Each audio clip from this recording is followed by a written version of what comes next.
ফরজ নামাজের পর সম্মিলিত মুনাজাত এটা কি নামাজের অংশ কিনা, জরুরি আমল কি? আজকাল ঝড় বৃষ্টি শুরু হলে সোশ্যাল মিডিয়ায় খিচুড়ি, ইলিশ ইত্যাদি খাওয়ার পোস্টের ধুম পড়ে যায়। মৃত ব্যক্তির জন্য 3 দিনা 40 বার্ষিকী পালন করা যায়। আমি জানতে চাই, অধিকাংশ মসজিদে জামাত শুরু হওয়ার আগে দাঁড়িয়ে কাতার সোজা করুন, মোবাইল ফোনে বন্ধ রাখুন, সামনের কাতার পূরণ করুন, এই কথাগুলো বলা হয়। এই কথাগুলো গুরুত্বপূর্ণ। ধর্মীয় নেতৃত্ব দেয় মসজিদে ইমাম সাহেবগণ, কিন্তু সর্বত্রই ইমামদের আমরা যথাযথ সম্মান দিচ্ছি না। শরীয়ত দৃষ্টিকোণ থেকে ইমামদের গুরুত্ব কতটুকু এবং কেমন করা উচিত? এর জন্য মসজিদের 5 ওয়াক্ত নামাজ জামাতের সাথে পড়া ফরজ, কিন্তু অনেক প্রতিষ্ঠান এই সুযোগ দেয় না। এক্ষেত্রে আমার করণীয় একটা বিষয় জানার ছিল। আমাদের চারপাশে অনেক ফিতনা, আমরা জানি না কখন অসচেতনতা বশত শিরক কুফর হয়ে যাচ্ছে। আমরা যাতে ঈমান নিয়ে মৃত্যুবরণ করতে পারি, এক্ষেত্রে আমাদের আমল কি হবে? একজন শিক্ষার্থী, আমি প্রায় শ্রেণীকক্ষে বন্ধু বান্ধবদের আলোচনায় শুনি কেউ প্রতিদিন হস্তমৈথুন করে বা পর্নোগ্রাফি দেখা ছাড়া দিন কাটে না। এমন সমস্যার সমাধান কি? এক্ষেত্রে আমাদের সমাজ ধ্বংস হয়ে গেছে। এই যে প্রশ্ন করেছেন, এই প্রশ্ন আপনারা একান না, হাজারো প্রশ্ন এরকম আসে। কালকে আমার কাছে এমন একটা প্রশ্ন আসছে মোবাইলে, আমি এখানে মুখে উচ্চারণ করতে পারবো না। এত ভয়ঙ্কর অবস্থা, এই সমাজ কোথায় গেছে আমরা জানি না। আরেক ভদ্রলোক তার অভিজ্ঞতার কথা বলেছেন যে আমাদের স্কুলের ছেলেফেলেরা, তাদেরকে আমরা বিবাহ বহির্ভূত হারাম রিলেশন থেকে বাধা দেই, বলি যে আল্লাহর ভয় সেখান থেকে সরে আসতে। আমাকে এক ভাই বিরাট বড় একটা লেখা পাঠালেন, নিজে লিখে পাঠালেন। খুবই বিশ্বস্ত, খুবই নির্ভরযোগ্য, নেতৃত্বশীল, গোনার একজন মানুষ, গবেষক এবং চিন্তক, একজন আল্লাহভীরু মানুষ। উনি বললেন তার নিজের অভিজ্ঞতার কথা। বলে যে ভাই, আপনি কোথায় আছেন, আপনারা কোথায় আছেন? এখন হারাম রিলেশনের যেই স্তর, এটা পার হয়ে আমাদের তরুণরা এখন, স্কুলের ছেলেফেলেরা এখন রীতিমতো পতিতালয়ে যাওয়া আসা করে। সবাইয়ের কথা বলা হচ্ছে, উল্লেখযোগ্য সংখ্যক সেদিকে চলে গেছে। এরকম একটা পরিবেশ তৈরি হয়েছে এবং এমন এমন তথ্য আছে যেগুলো সবগুলো পাবলিকলি বলার মতো না। এই সমাজ নষ্টের কারিগর যারা, তাদেরকে আপনারা চিনেন না। আপনারা নাটক দেখেন, মজা নেন। এই নাটকের মাধ্যমে অবৈধ সম্পর্ককে নরমালাইজ করা হয়। একটা সময় স্বামী স্ত্রী পরিচয় দিতেও মানুষ ইতস্তত বোধ করত, লজ্জা বোধ করত। নতুন নতুন বিয়ে করছে, যদি জিজ্ঞেস করতো বিয়ে করছো কিনা, খুব লাজুকতার সাথে বলতো বিয়ে করছে। এই মেয়েটার সাথে কে তোমার? আমার স্ত্রী, এটা বলতে মানুষ লাজুকতা অনুভব করত। এই সহজাত লজ্জা ধুয়ে মুছে সমাজ থেকে এমন ভাবে দূর করা হয়েছে, এখন স্ত্রী তো দূর কি বাত, স্বামী স্ত্রী তো দূর কি বাত, এখন বেহায়ার মতো, নির্লজ্জের মতো, দম্ভ ভরে মানুষ নিজের বয়ফ্রেন্ড গার্লফ্রেন্ডের পরিচয় দেয় সোশ্যাল মিডিয়াতে, অন্যান্য জায়গায়। অবলীলায় যুবকরা এগুলো বলতে পারছে। এগুলো কি একদিনে হয়েছে? এগুলোর পরিণতি আমরা দেখতে পাবো। আল্লাহ যদি আমাদেরকে হেদায়েত নসিবে না রাখেন, আমরা যদি অবস্থায় থাকি, এই পরিণতি বাবারা দেখতে পাবেন। একজন শিক্ষার্থী, আমি প্রায় শ্রেণীকক্ষে বন্ধু বান্ধবদের আলোচনায় শুনি কেউ প্রতিদিন হস্তমৈথুন করে বা পর্নোগ্রাফি দেখা ছাড়া দিন কাটে না। এমন সমস্যার সমাধান কি? এক্ষেত্রে আমরা কি করতে পারি? দেখুন, আমি একটু আগে যেটা বলছি, আরেকটা প্রমাণ পাইলেন হাতে নাতে, দেখছেন? আমাদের তরুণরা, আমাদের কিশোররা, তারা কোথায় চলে যাচ্ছে, তাদেরকে কোথায় নিয়ে যাওয়া হচ্ছে। অভিভাবক হিসাবে আমরা জাগছি না, এখন আমাদের গা করছি না, আমাদের মনে হচ্ছে এগুলো আমাদেরকে স্পর্শ করছে না। এরকম প্রশ্ন আমার কাছে অনবরত আসে ভাই। প্রশ্ন যাদের আসে, এই লোকগুলো তো আল্লাহর ভয় তাদের মধ্যে কিছুটা আছে, সেজন্য প্রশ্ন করছে। আর যার মধ্যে আল্লাহর ভয়টুকু পর্যন্ত নাই, তার ভিতরে তো প্রশ্ন করার বোধটুকুও নেই। আমাদের তরুণ সমাজ শেষ হয়ে যাচ্ছে, তাদেরকে ধ্বংস করে ফেলা হচ্ছে। এই জন্য অভিভাবকদেরকে জাগতে হবে। শিক্ষার নামে যদি কুশিক্ষা দেয়া হয়, এই কুশিক্ষা শিক্ষিত হওয়ার চাইতে সন্তান মূর্খ থাকা অনেক শ্রেয়। আমার সন্তান শিক্ষার নামে যদি কুশিক্ষা শিখে, তাহলে এই শিক্ষা নেওয়ার চাইতে মূর্খ থাকাটা অনেক বেটার। মনে রাখবেন, অখাদ্য, কুখাদ্য বা বিষমাখা খাদ্য, এটা খাওয়ার চাইতে না খেয়ে থাকা বেটার। এবং শুধু নিজে বাঁচার ব্যাপার না, এগুলোর বিরুদ্ধে আমাদেরকে আন্দোলন করতে হবে। দেখুন, কোন সরকার, যারাই যখন ক্ষমতায় আছে, কোন সরকার চায় না দেশে সমকামিতার প্রচার হোক। চায় কোন সরকার? সরকার কি লাভ? যারাই সরকারে থাকেন তাদের ক্ষমতার সাথে তাদের সম্পর্ক, তারা ক্ষমতায় থাকতে চান, সমকামিতা প্রতিষ্ঠা হলে তাদের কোনো লাভ নাই। এগুলো বিদেশিদের এজেন্ডা। বিদেশি এনজিও গুলো শত শত হাজার হাজার কোটি টাকা এদেশে এনে তাদের ওই বিষগুলো আমাদের সমাজের রন্ধ্রে রন্ধ্রে ঢুকায়। পাঠ্যপুস্তকে তারা হাত দিয়েছে এবং পুরা পাঠ্যপুস্তক দখল করে ফেলেছে, পাতায় পাতায়, পৃষ্ঠায় পৃষ্ঠায় শ্বেতপত্র প্রকাশ হওয়ার মতো এরকম অবস্থা করে ফেলেছে। এই যে ছেলে মেয়েদেরকে কোন জায়গায় নিয়ে যাওয়া হয়েছে যে এখন এরকম বহু ছেলে মেয়ে আছে নিয়মিত পর্নোগ্রাফিতে আসক্ত, জীবন শেষ, কেরিয়ার শেষ, নানা রকম অপরাধে লিপ্ত। একটা বেসরকারি সংস্থা, একটা এনজিও, তাদের একটা ভিডিও ফুটেজ দেখেছি, তাদের ওয়েবসাইট থেকে এখন ডিলিট করে ফেলেছে তারা। কিন্তু ডিলিট করলে কি হবে, এগুলোর সবগুলো তথ্যপথ উপাত্ত প্রমাণাদি অনেকের কাছে আছে। সেখানে দেখেছি আমি নিজেই যে রীতিমতো বাচ্চাদেরকে, স্কুলের কিশোরদেরকে কার্টুনের মাধ্যমে শেখানো হচ্ছে যে হস্তমৈথুন করা এটা কোনো স্বাস্থ্যের জন্য কোনো সমস্যাকর কিছু না, এবং সমকামিতা করা এটা কোনো দোষের কিছু না। এটা বাচ্চাদেরকে শেখানো হচ্ছে। পাঠ্যপুস্তকে ডাইরেক্ট বলতে পারছে না, ঘুরাইয়া শরীফার গল্প দিয়ে শেখাচ্ছে, বিভিন্নভাবে শেখাচ্ছে, স্বাস্থ্য সুরক্ষা বইয়ে শেখাচ্ছে। ভাইরা আমার, এগুলোর কারণে অবক্ষয় এই পর্যায়ে চলে গেছে যে আমরা কল্পনাও করতে পারবো না। আল্লাহ তাআলা আমাদের সবাইকে বেঁচে থাকার তৌফিক দান করুন। যে ভাই প্রশ্ন করেছেন তাকে বলবো যে এরকম পরিস্থিতি যদি হয় যে ক্লাসরুমে গেলেই বন্ধুদের এই আলাপ, এই সমস্ত বাজে আলাপ, তাহলে এই পরিবেশে থাকলে একটা মানুষ নিজে খারাপের দিকে চলে যেতে বাধ্য। কতক্ষণ মানুষ ভালো থাকবে? যদি কিছু সংখ্যক ছাত্র এরকম হয় তাহলে তাদের সঙ্গ ত্যাগ করে ভালো ছাত্রদের সাথে উঠা বসার চেষ্টা করতে হবে, এদের সঙ্গ অ্যাভয়েড করতে হবে। যদি দেখা যায় যে পুরো ক্লাসরুমই প্রায় এই রোগে আক্রান্ত বা কোথাও ঠিক থাকা কঠিন হয়, তাহলে অভিভাবককে বলে বুঝিয়ে প্রয়োজনে শিক্ষা প্রতিষ্ঠান পরিবর্তন করে ফেলতে হবে। তারপরেও এই বিষ এবং বিষাক্ত এই থাবা, এখান থেকে নিজেকে বাঁচানোর চেষ্টা করতে হবে। কারণ চরিত্র যদি নষ্ট হয়ে যায় তাহলে পড়ালেখা করে কি লাভ হবে বলেন? আমাদের সমাজে শিক্ষিত মানুষের অভাব নাকি চরিত্রবান মানুষের অভাব? শিক্ষিত মানুষের অভাব না চরিত্রবান মানুষের অভাব? চরিত্রবান মানুষের অভাব। এই সমাজে 20 বছর আগে, 30 বছর আগে, 40 বছর আগে এত ডাক্তার ইঞ্জিনিয়ার ছিল এখন যত ডাক্তার ইঞ্জিনিয়ার? কিন্তু আগে মানুষ যতটা নেককার ছিলেন, আল্লাহভীরু ছিলেন, এখন কি মানুষ ততটা আল্লাহভীরু? তাহলে বোঝা গেল আমাদের তথাকথিত শিক্ষার উন্নতি হয়েছে কিন্তু নৈতিক শিক্ষার অধঃপতন ঘটেছে। ঘটে নাই, ঘটানো হয়েছে। ঘটানো, এই ঘটানোটা কারা ঘটিয়েছেন? বিদেশি এনজিও গুলো, বিদেশি এনজিও গুলো, বিদেশি এমবাসি গুলো, বিদেশি সংস্থাগুলো। তারা টার্গেট করে করে আমাদের মিডিয়াগুলোকে কিনে ফেলেছে, আমাদের বিভিন্ন পদস্থ কর্মকর্তাদের কিনে ফেলেছে। কিনে কিনে কিছু টাকার বিনিময়ে তারা এই সমাজে বিষ ঢুকাইছে।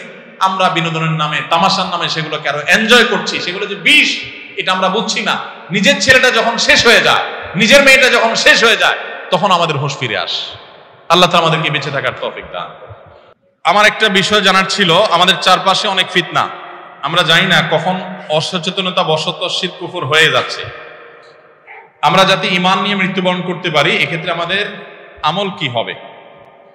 জি ভাই, অসচেতনতা বশত, অসাবধানতা বশত বা নিজের অজান্তে যদি শিরক কুফর হয়ে যায়, তাহলে সেক্ষেত্রে আল্লাহর কাছে পানাহ চাইতে হবে। নবী করিম সাল্লাল্লাহু আলাইহি ওয়াসাল্লাম একটা দোয়া শিক্ষা দিয়েছেন, আল্লাহুম্মা ইন্নী আউযু বিকা আন উশরিকা বিকা ওয়া আনা আ'লাম ওয়া আস্তাগফিরুকা লিমা লা আ'লাম। আল্লাহ, আমার জ্ঞাতসারে আমি জেনে বুঝে কোনো শিরকে যেন লিপ্ত হওয়া থেকে বেঁচে থাকি, এবং আমার অজ্ঞাতসারে, আমার অজান্তে কোনো শিরক হয়ে যায় কিনা সেখান থেকেও আপনি আমাকে পানাহ দিয়েন, বাঁচায় রাখেন। এই দোয়া আল্লাহর কাছে করতে হবে। তরুণ ভাইরা আমার, বিশেষ করে আপনাদেরকে বলতে চাই, সূরা কাহফে আসহাবে কাহফের যুবকদের ঘটনা ভালো করে পড়বেন। সূরা ইউসুফ আলাইহিস সালামের ঘটনা ভালো করে পড়বেন। শিরক এবং কুফর থেকে কিভাবে নিজেদেরকে রক্ষা করতে হয়, চরিত্রহীনতার যে আহ্বান পশ্চিমারা করছে, এখান থেকে নিজের চরিত্রকে কিভাবে বাঁচাইতে হয়, ইউসুফ আলাইহিস সালামের ঘটনা থেকে শিখবেন। মনে রাখবেন, খুব বেশি তরুণের দরকার নাই। অল্প কিছু তরুণ যদি ঈমান আমলকে বাঁচায় রাখতে পারে, শিরক মুক্ত জীবন ধরে রাখতে পারে, নিজের চরিত্রটাকে হেফাজত করে রাখতে পারে, এরাই ইনশাআল্লাহ গোটা সমাজের পট একবার পরিবর্তন করবে। এরাই একসময় ইনশাআল্লাহ সমাজের পট পরিবর্তন করার জন্য যথেষ্ট হবে। আসহাবে কাহফের যুবকদের সংখ্যা খুব বেশি ছিল না ভাই, 6-7 জন মানুষ ছিল, পট পরিবর্তন করে দিয়েছে ভাই। অতএব যুবকরা মনে রাখবেন, আমি সবসময় বলি, চরিত্র নষ্ট করা এটার জন্য যোগ্যতা লাগে না। হারাম রিলেশন করলেন, অবৈধ সম্পর্ক করলেন, জেনা ব্যভিচারে লিপ্ত হলেন, এগুলোর জন্য যোগ্যতা লাগে না। এগুলো গরু ছাগলও পারে, অযোগ্য মানুষ, অথর্ব মানুষও পারে। কিন্তু এগুলো থেকে বাঁচার জন্য মেরুদণ্ড দরকার হয়, হিম্মত এবং সৎসাহস দরকার হয়, যে আমি আমার চরিত্রে কালিমা লাগতে দেব না, আমার সকল ভালোবাসা জমিয়ে রাখবো বৈধ ভালোবাসার জন্য, বৈধ স্ত্রীর জন্য, বৈধ বিবাহের জন্য। কিন্তু আপনাকে ভালো থাকতে দেয়া হবে না। আপনাকে নাটক দেখিয়ে, সিনেমা দেখিয়ে, নোবেল পড়িয়ে, উপন্যাস পড়িয়ে, আপনাকে বই পুস্তকের মাধ্যমে, স্বাস্থ্য সুরক্ষার নামে, নানা নামে, আপনাকে গ্রুপ ওয়ার্কের নামে, গ্রুপ অ্যাসাইনমেন্ট করার নামে, বিভিন্ন নামে আপনাদেরকে শেষ করে ফেলা হবে। এখন দেখবেন যে আমাদের শিক্ষা বিভাগের কর্মকর্তাদের মূল মাথা ব্যথাই হলো যে ছেলে মেয়েদেরকে একসাথে কাজ করতে দাও, একসাথে পড়াতে দাও, আলাদা কেন হবে, আলাদা করতে দিবেন। বুঝে আসছে কথা? একসাথে করে ফেলার এক প্রচেষ্টা। একসাথে করলে কি লাভ হবে, কি ফায়দা হবে, একসাথে করলে কি কল্যাণটা হবে আর কি অকল্যাণ হবে, সেটা আমাদের চোখের সামনে। তো যাই হোক, এগুলো থেকে বেঁচে থাকা, শিরক কুফর থেকে এবং চরিত্রহীনতা থেকে বেঁচে থাকা, এটা হলো আমাদের জন্য সবচেয়ে বড় চ্যালেঞ্জিং বিষয়। এজন্য সেই চ্যালেঞ্জটা আমাদেরকে নিতে হবে। তো এই ধরনের শিরক কুফর নিজের অজান্তে হয়ে গেছে কিনা এরকম মনে হলে আমরা আল্লাহর কাছে ওই যে দোয়া পড়বো আর বেশি বেশি কালিমাতুশ শাহাদা পাঠ করব, ঘন ঘন ঈমানকে নবায়ন করব। আশহাদু আল্লা ইলাহা ইল্লাল্লাহ ওয়া আশহাদু আন্না মুহাম্মাদুর রাসূলুল্লাহ। নবী করিম সাল্লাল্লাহু আলাইহি সাল্লাম বলেছেন, জাদ্দিদু ঈমানাকুম। ক্বালু কাইফা নুজাদ্দিদু ঈমানানা ইয়া রাসূলুল্লাহ? ক্বাল আকসিরু মিন ক্বাউলি লা ইলাহা ইল্লাল্লাহ। নবী সাল্লাল্লাহু আলাইহি সাল্লাম বলেছেন, তোমাদের ঈমানকে ঘন ঘন নবায়ন করবা। এই যে ঈমান কখন চলে যায় আমরা টের পাই না। কিভাবে ঈমান নবায়ন করবে আল্লাহর রাসূল? লা ইলাহা ইল্লাল্লাহ বেশি বেশি করে পাঠ করো, মুস্তাহজার করো যে আমি আল্লাহর একত্ববাদের সাক্ষ্য দিচ্ছি, কখন না জানি আমি ঈমান হারা হয়ে গেছি কোন কথার কারণে। এজন্য শিরক এবং কুফর সম্পর্কিত ইলম অর্জন করতে হয়। ডক্টর আব্দুল্লাহ জাহাঙ্গীর রহমাতুল্লাহ ইসলামী আকীদা বই পড়তে পারেন, আরো অনেক বই আছে। মুফতি মনসুরুল হক সাহেবের ঈমানের একটা বই আছে, মোহাম্মদ আব্দুল মালিক সাহেবের একটা বই আছে, ভালো ভালো ঈমান সংক্রান্ত বইগুলো আছে। এই বইগুলো পড়েন, ঈমান কিসে আসে কিসে যায় এগুলো জানার চেষ্টা করেন। আমরা ওযু ভঙ্গের কারণ জানি, নামাজ ভঙ্গের কারণ জানি, রোজা ভঙ্গের কারণ জানি, কিন্তু ঈমান ভঙ্গের কারণ 99% মানুষ জানে না। ঈমান ভঙ্গের দুইটা কারণ বলতে বললে অনেকে বলতে পারবেন না। অথচ শিরকে, বড় শিরকে লিপ্ত হলে ঈমান ভাঙে, বড় কুফরিতে লিপ্ত হলে ঈমান ভাঙে। ঈমান ভাঙার আরো বহু কারণ আছে। আল্লাহ তাআলা আমাদের সবাইকে এগুলো জানার তৌফিক দান করুন। এগুলো জানলে আমরা বেঁচে থাকতে পারবো। ফরজ নামাজের পর সম্মিলিত মুনাজাত, এটা কি নামাজের অংশ কিনা, জরুরি আমল কিনা? ভাই, সালাম ফেরানোর পর ইমাম সাহেবের কাজ শেষ, জামাতের কাজ শেষ। নামাজের পরে দোয়া কবুল হয়, সেজন্য প্রত্যেকে নামাজের পর আল্লাহ সুবহানাহু ওয়া তাআলার কাছে মাসনুন দোয়াগুলো পড়বে, পাশাপাশি আল্লাহর কাছে যার যার সুবিধা অনুযায়ী দোয়া করবে। এটা শরিয়া সম্মত। কিন্তু নামাজের পর ইমামের সাথে মুক্তাদিরা মিলিয়ে বা একাকী যেভাবে হোক মুনাজাত হাত তুলে করতে হবে, এটাকে নামাজের অংশ মনে করলে সেটা অবশ্যই বিদআত। এই ব্যাপারে কোনো আলেমের দ্বিমত নাই, কোনো আলেমের দ্বিমত নাই। বিধায় এই ব্যাপারটা আমাদের কাছে ক্লিয়ার হওয়া দরকার। নামাজের সালাম ফেরানো শেষ, আমাদের জামাতের কাজ শেষ। এখন প্রত্যেকে জিকির আজকার করবে, দোয়া করবে। হ্যাঁ, কেউ চাইলে লম্বা সময় ধরে করবে, কেউ চাইলে সংক্ষিপ্ত সময় ধরে করবে। এবার ব্যক্তিগত আমল, এরপর আর সম্মিলিত কোনো আমল নাই। নবী করিম সাল্লাল্লাহু আলাইহি সাল্লাম 10 বছর মদিনায় যত নামাজ পড়েছেন সম্ভবত 18,000 ওয়াক্ত হয়। 18,000। 4 খলিফা 30 বছর শাসন করেছেন।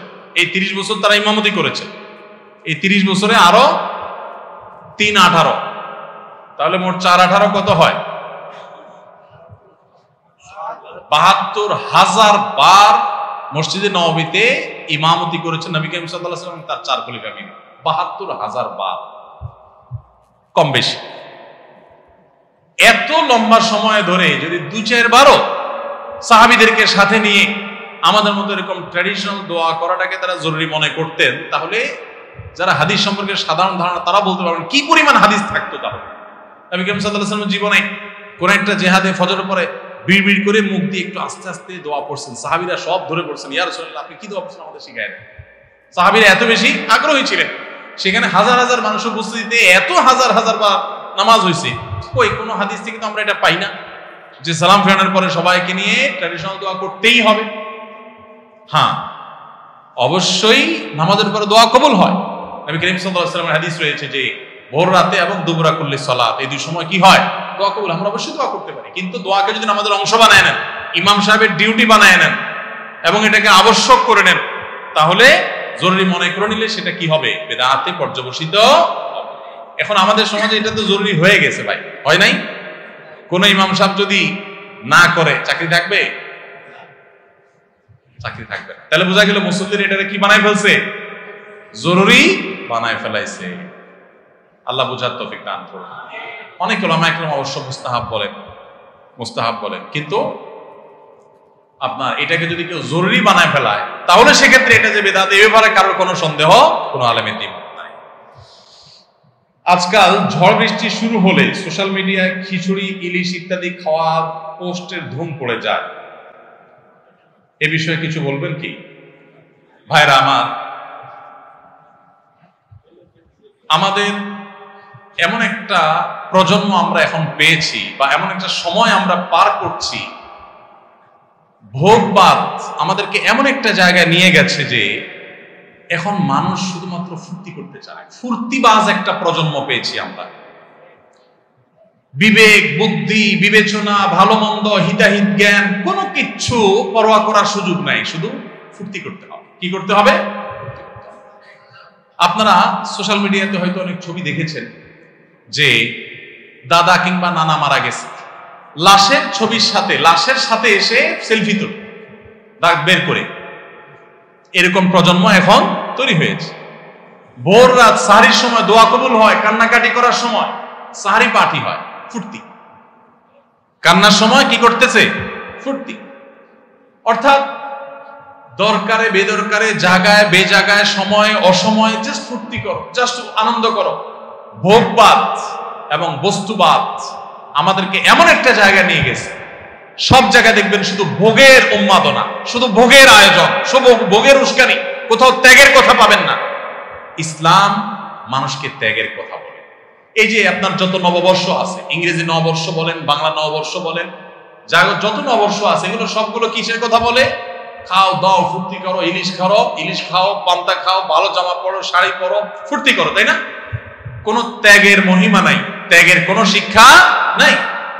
কিন্তু ইসলাম আমাদেরকে যে ঈদ দিয়েছে, দেখেন, ঈদুল ফিতরের শিক্ষাই হলো গরিব দুঃখীকে আগে ফিতরা পাঠাও, তারপর নিজে ঈদের আনন্দ করো, তারপরে তুমি কোরবানির গোশত নিজে খাও, গরিব দুঃখীকেও খাওয়াও, তুমি ঈদের আনন্দ করো। ত্যাগ এবং ভোগ দুইটাই আছে। তো এই যে আমাদের ভোগী প্রজন্ম, এরা বৃষ্টি ঝড় হচ্ছে, তুফান হচ্ছে, এটা কি ফুর্তি করার বিষয় কিনা সেটুকু পরখ করার ক্ষমতাও নাই, হারিয়ে গেছে। সেটুকু আমাদের সব থেকে দূর হয়ে গেছে। এখন আমরা যেখানে সেখানে ফুর্তি করি।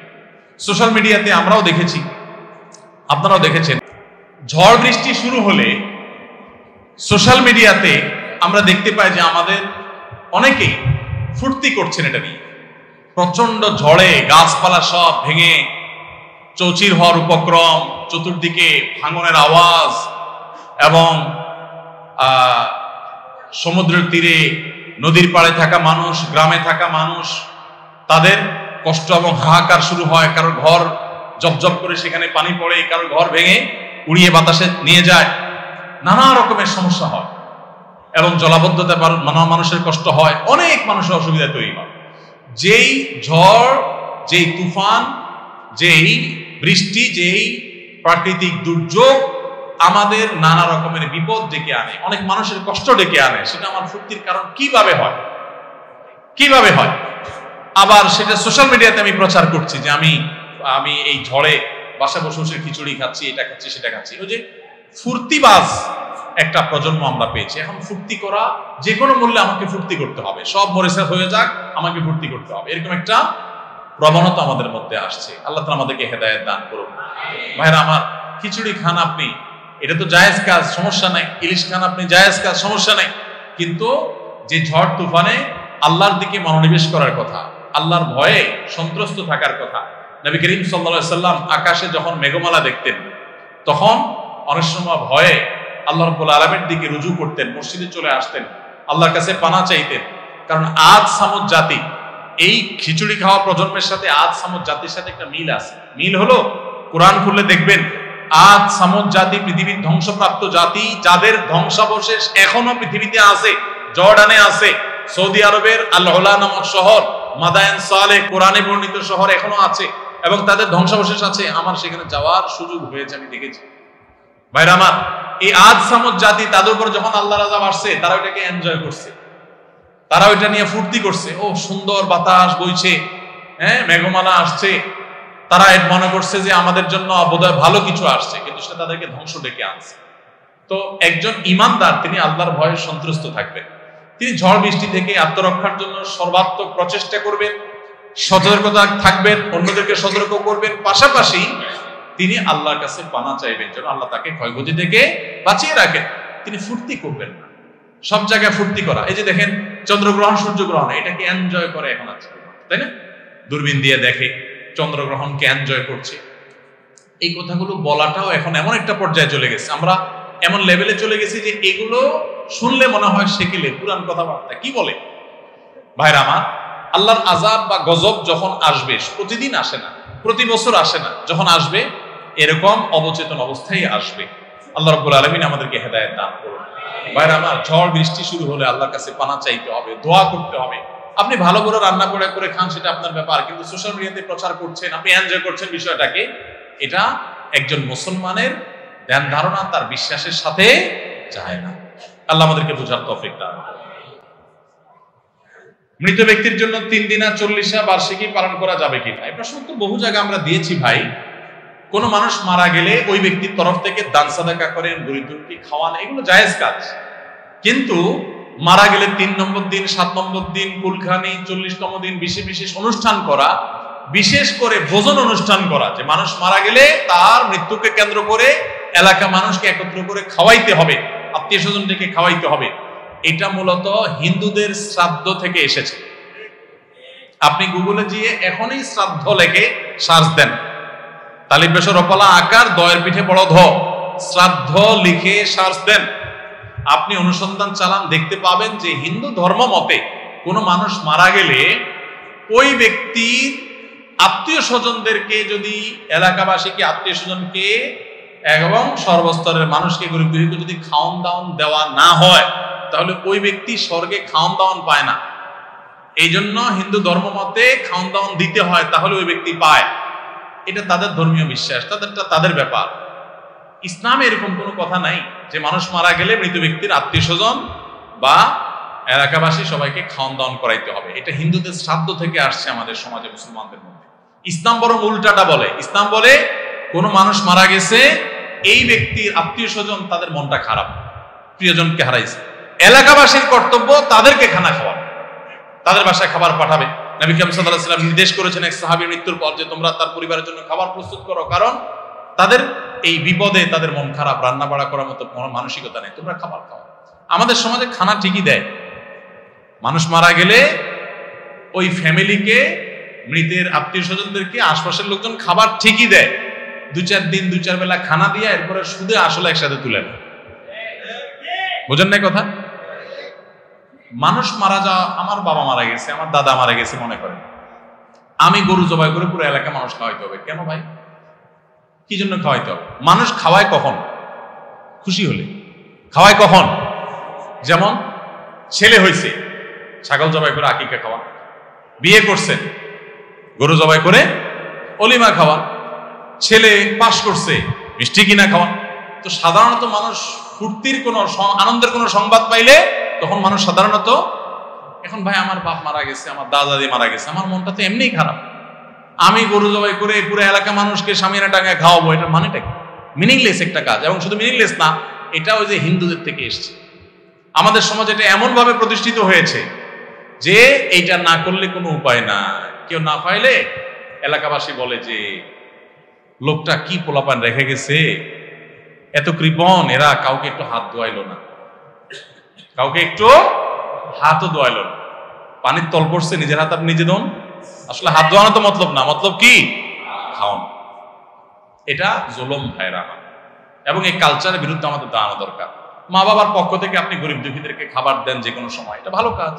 কিন্তু দিনক্ষণ ঠিক করে যে ফুর্তির মতো আয়োজন করা, আনুষ্ঠানিকতা করা, এটা ওই শ্রাদ্ধ থেকেই এসেছে। মৃত ব্যক্তির তরফ থেকে সাদাকা জারিয়া করেন, একটা টিউবওয়েল করে দেন, একটা গাছ লাগায় দেন, অন্যান্য ভালো কাজ করেন, এগুলো করা দরকার। আল্লাহ আমাদেরকে বোঝার তৌফিক দান। পুরুষ মানুষের জন্য মসজিদে 5 ওয়াক্ত নামাজ জামাতের সাথে পড়া ফরজ, কিন্তু অনেক প্রতিষ্ঠান এই সুযোগ দেয় না। এক্ষেত্রে আমার করণীয় কি? যদি কোনো প্রতিষ্ঠান আপনাকে জামাতে নামাজ পড়তে না দেয়, তাহলে সেক্ষেত্রে সেই প্রতিষ্ঠান এটা থেকে আপনি সুইচ করে অন্য কোনো প্রতিষ্ঠানে যাবেন। কারণ আমার 5 ওয়াক্ত ফরজ নামাজ যদি কেউ পড়তে না দেয়, আমি কেন সে প্রতিষ্ঠানে কাজ করব? আমার আখিরাতে যদি বরবাদ হয়ে যায়, তে দুনিয়াতে আমি কি করব? এজন্য সুইচ করে অন্য কোনো প্রতিষ্ঠানে চাকরি নেওয়ার চেষ্টা করবেন। আমি জানতে চাই, অধিকাংশ মসজিদে জামাত শুরু হওয়ার আগে দাঁড়িয়ে কাতার সোজা করুন, মোবাইল ফোনে বন্ধ রাখুন, সামনের কাতার পূরণ করুন, এই কথাগুলো বলা হয়, এই কথাগুলো গুরুত্ব কতটুকু? ভাইরা আমার, জামাতের শুরুতে, একামতের শুরুতে দাঁড়িয়ে কাতার সোজা করুন বলার কোনো প্রয়োজন নাই, এটার কোনো শরঈ গুরুত্ব নাই। বাকি বললে কেউ যে গুনাহের কাজ হবে একটা, সেরকমও না। একামত এটা নিজেই তো ইটসেলফ মানুষকে জামাত শুরু হওয়ার ঘোষণা দেয়, কাতার সোজা করার নির্দেশ করে কিসে? একামতে। অতএব একামত শুরু করলেই তো মানুষ কাতার সোজা করতে পারে, আলাদা করে বলার দরকার নাই। একামত এটাই তো সেই কাজের জন্য, তাহলে আপনি আলাদা একটা জিনিস কেন প্লাস করতে যাবেন? তবে হ্যাঁ, কাতার সোজা হওয়ার জন্য ইমাম সাহেবের দায়িত্ব, এটা মুয়াজ্জিনের দায়িত্ব না। এটা আমাদের দেশে মুয়াজ্জিন সাহেবরা বলে সাধারণত, এই দায়িত্বটা কার? ইমাম সাহেবের। সুন্নাত হলো ইমাম সাহেব বলবে মুসল্লিদেরকে যে কাতার সোজা করেন, ডানে বামে আঁকা বাঁকা হলে সোজা করেন, ইমাম সাহেব দেখভাল করবে কারোর কাতার বাঁকা আছে কিনা, এটা বলা সুন্নাত। কিন্তু এটা কখন বলা সুন্নাত? একামত দেওয়ার পর ইমাম সাহেব তাকবীর দিয়ে নামাজ শুরু করার আগে তিনি দেখবেন কারোর কাতার বাঁকা আছে কিনা, এবং সবাইকে বলবেন ইস্তাউ ওয়াতাদিলু, তোমরা কাতার সোজা করো, বা আপনারা কাতার সোজা করেন, কাতারের মধ্যকার ফাঁকা বন্ধ করেন, হ্যাঁ, কাতার বাঁকা রাখবেন না। এই কথাগুলো ইমাম সাহেবের জন্য বলা সুন্নাত, এগুলো ঠিক আছে। বর্তমান সময়ে ধর্মীয় নেতৃত্ব দেয় মসজিদে ইমাম সাহেবগণ, কিন্তু সর্বত্রই ইমামদের আমরা যথাযথ সম্মান দিচ্ছি না। শরীয়ত দৃষ্টিকোণ থেকে ইমামদের গুরুত্ব কতটুকু এবং কেমন করা উচিত? ভাইরা আমার, ইমাম সাহেবদের ইমাম সাহেবদের যে ত্যাগ, তাদের যে কোরবানি, তাদের যে অবদান, এটা সমাজের মানুষ অনুভব করা তাদের কর্তব্য। ইমাম সাহেবদের মর্যাদা দেওয়া উচিত, তাদের হক আদায় করা উচিত এবং তাদেরকে শ্রদ্ধা করা উচিত। ইমাম শব্দের অর্থ হলো নেতা। ইমাম মানে কি? নেতা। এখন আমাদের ইমাম সাহেব হলেন চাকর, আমরা সবাই হলাম নেতা, আর ইমাম সাহেব হলেন কি? একা চাকর। কারণ সবাই অর্ডার করে, সবাই নির্দেশ করে, সবাই কৈফিয়ত তলব করে। একজন মানুষ সবার কাছে আপনার অধীনস্থ ভাব, তার নাম ইমাম। অন্য কোনো চাকরি এরকম না যে একজন মানুষ 500 জনের কাছে জবাবদিহি করা লাগে, কিন্তু ইমাম সাহেবের মুসল্লি 500 জন হলে 500 জনের কাছে কি লাগে? জবাবদিহি করা লাগে। দুর্ভাগ্যজনক আমাদের জন্য এটা। এই জন্য আমাদের ইমাম সাহেবরা তো আসলে ইমামতি করেন না, ওনারা করেন আমামতি। একটা হলো ইমামতি, আরেকটা হলো আমামতি। পার্থক্য বুঝেন? আলেমরা বুঝবেন। আমাম মানে সামনে, আর ইমাম মানে নেতা। ইমাম সাহেব শুধু সামনে থাকে, এই আমামতি করে, মানে সামনে থাকার কাজটা করে, শুধু নেতৃত্বের কাজটা ওনার দ্বারা করা হয়। অবশ্যই এক্ষেত্রে আমাদের ইমাম সাহেবদেরও দোষ কম না। আমাদেরও দেখা যায় আত্মসম্মান বোধের যথেষ্ট অভাব থাকে, আমরা নিজের মর্যাদা আমরা ধরে রাখতে পারি না। মুসল্লিদের ত্রুটি তো মূল, ইমাম সাহেবদেরও কোনো কোনো ক্ষেত্রে আমাদের কি আছে? ত্রুটি আছে, যার কারণে আমরা আমাদের মর্যাদা আদায় করতে পারি। আমি মণিপুরে এক মসজিদে দীর্ঘদিন ইমামতি করেছি আলহামদুলিল্লাহ, এবং এখনো এক মসজিদে আমি খুতবা দিচ্ছি, জুমা পড়াচ্ছি বহু বছর। হুজুর হিসাবে কেউ আমাকে দাওয়াত দিয়ে খাওয়াবে, এটা আমার জীবনে খুব একটা ঘটছে আমার মনে পড়ে না। বিচ্ছিন্ন 2-1টা ঘটনা থাকতে পারে, নর্মালি আমার এরকম হয় নাই কখনো যে হুজুর হিসাবে দাওয়াত দিয়ে খাওয়াবে দয়া করে। এটা এখন না, যখন আমার অনেক কষ্টের সংসার চলতো তখনও না। আলহামদুলিল্লাহ, এই আত্মসম্মান বোধ বজায় রাখতে চলতাম। আমার ওয়াইফ এলাকার কোনো বড় লোকের বাসায় যাবে, কোনোদিনই আমি সাধারণত করতে দেইনি। কেন দেইনি? কারণ আমার ওয়াইফ হীনমন্যতা ভুগবে, দরকার নেই। আমি আমার নিজের হালে অনেক সুখী আছি আলহামদুলিল্লাহ। ইমাম সাহেবরা তাদের আত্মমর্যাদা ধরে রাখতে হবে, দুনিয়াদারদের দুনিয়া দ্বারা প্রভাবিত হতে পারবেন না।